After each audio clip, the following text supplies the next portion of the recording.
आज की कहानी का नाम है बंदर का कलेजा। बहुत समय पहले की बात है। एक नदी किनारे एक घना जंगल था। उस जंगल में खड़ा था एक बहुत बड़ा और घना आम का पेड़, हरा भरा, छावदार और रसीले आमों से लदा हुआ। उसी पेड़ पर एक नटखट मस्तीखोर बंदर रहता था। वो दिन भर आम खाता, झूलता, गाता और नाचता। बंदर अकेला था लेकिन बहुत खुश था। लेकिन कभी कभी सोचता था, काश मेरा कोई दोस्त होता तो मैं बातें भी कर पाता, मजा भी आता। एक दिन नदी से तैरकर एक बहुत बड़ा मगरमच्छ आया। वो बहुत थका हुआ था, भूखा और परेशान भी था। बंदर ने ऊपर से झांका और पूछा, अरे ओ भैया, कौन हो तुम, कहाँ से आए हो? मगर ने धीमे सुर में कहा, मैं मगरमच्छ हूँ, बहुत दूर से आया हूँ, कुछ खाने को नहीं मिला, बहुत भूख लगी है। बंदर मुस्कुराया, अरे भूख लगी है तो ये ले लो, आम खाओ, इतने मीठे हैं कि उंगलियां चाटते रह जाओगे। बंदर ने कुछ पके हुए आम तोड़कर नीचे गिरा दिए।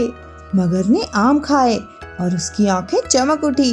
मगर बोला, वाह क्या स्वाद है, ऐसे आम तो मैंने कभी नहीं खाए। बंदर बोला, तो फिर रोज आया करो दोस्त, मेरे पास बहुत आम है और अब एक दोस्त भी है। अब मगर हर दिन आता, बंदर उसे आम खिलाता। फिर दोनों दिन भर बातें करते, कहानियां सुनाते और खूब मजा करते। बंदर कहता है, तुम जैसा दोस्त तो जंगल में नहीं मिलता मुझे, अब तो मेरा दिन ही बन जाता है। मगर कहता है, और मुझे पहली बार लग रहा है कि आम दोस्ती से भी मीठे होते हैं। बंदर का अकेलापन अब मिट गया था और मगर को भी एक सच्चा दोस्त मिल गया था।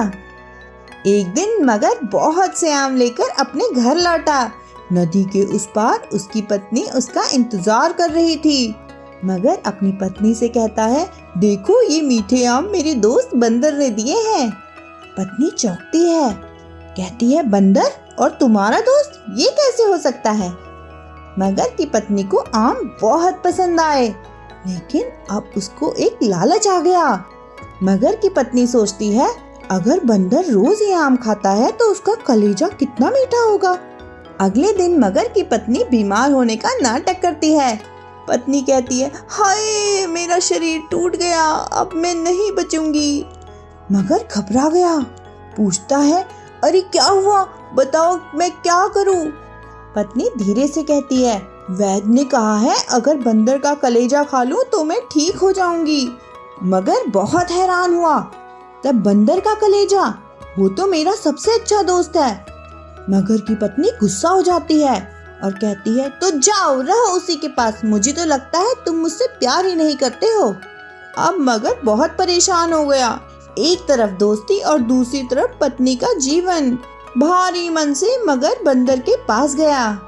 बंदर मगर को देख के कहता है, अरे दोस्त, आज बड़ी देर कर दी, सब ठीक ठाक? मगर बोलता है, पत्नी नाराज है, कहती है मैंने तुम्हें कभी घर पर नहीं बुलाया, वो तुमसे मिलना चाहती है। बंदर बहुत खुश हुआ और कहता है, अरे ये बात है, मैं तो खुद भाभी से मिलना चाहता हूँ, पर मैं पानी में नहीं तैर सकता ना, मैं डूब जाऊंगा। मगर कहता है, चिंता मत करो, मेरी पीठ पर बैठो, मैं ले चलता हूँ। बंदर बहुत खुश हुआ, लेकिन उसे पता नहीं था कि आज उसकी परीक्षा की घड़ी है। नदी के बीच पहुँचते ही मगर रुक गया। बंदर पहले तो घबराया, उसने पूछा, रुको, ये क्या कर रहे हो? मगर बोला, दोस्त मुझे माफ कर दो, मेरी पत्नी बहुत बीमार है और उसे बचाने के लिए मुझे तुम्हारा कलेजा चाहिए। बंदर सन्न रह गया, लेकिन उसने घबराने की बजाय बुद्धि से काम लिया। बंदर शांति से कहता है, अरे मेरे भाई, ये बात तो पहले बतानी थी ना, मैं तो अपना कलेजा पेड़ पर ही टांग कर आया हूँ, सुरक्षित रखने के लिए, चलो वापस चलो। मगर खुश हो गया, चलो चलो जल्दी चलते हैं। जैसे ही वो किनारे पहुँचे, बंदर उछलकर पेड़ पर चढ़ गया। बंदर हंसते हुए कहता है, अरे ओ मूर्ख राज, कोई अपना कलेजा निकाल कर बाहर थोड़े ही रखता है। मगर सिर झुकाए चुपचाप वापस लौट गया। उसे अपनी मूर्खता पर शर्म आने लगी और इस तरह चतुराई और सूझबूझ से बंदर ने मगरमच्छ जैसे धोखेबाज दोस्त से अपनी जान बचाई। कहानी सिखाती है सच्चे दोस्त को कभी धोखा नहीं देना चाहिए। तो कैसी लगी आपको ये कहानी?